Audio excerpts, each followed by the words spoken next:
His name means Yahweh is salvation. Isaiah is the greatest prophet of the Old Testament. He is presented in a long, white tunic and toga as his occupation included political, religious, social and cultural matters. Readings of the prophecies from the book of Isaiah are part of the liturgy of the Word on many days during a year.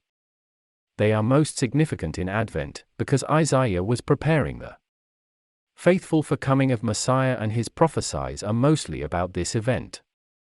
We do not know much about Isaiah's life, because the book written by him includes almost exclusively the prophecies and poems.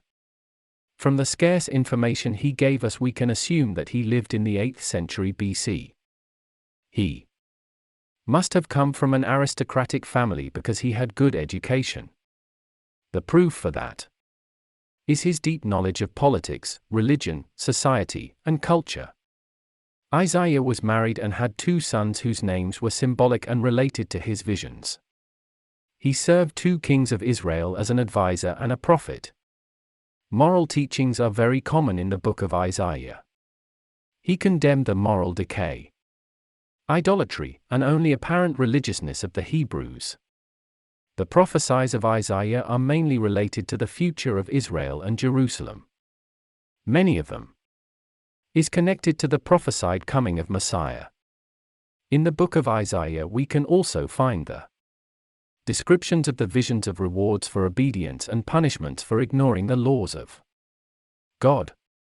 The product description, read by the speaker in this form. The attributes of Isaiah are a twig, a saw, a scroll with the words Ecce Virgo concipiet. The twig refers to the prophecy in which Jesus is compared to a branch that grows out from the trunk of Jesse, the father of King David. The saw refers to a rabbinic vision of the death of the prophet who was cut with a saw. During his suffering he did not even make a sound, but he was praying to the Holy Spirit.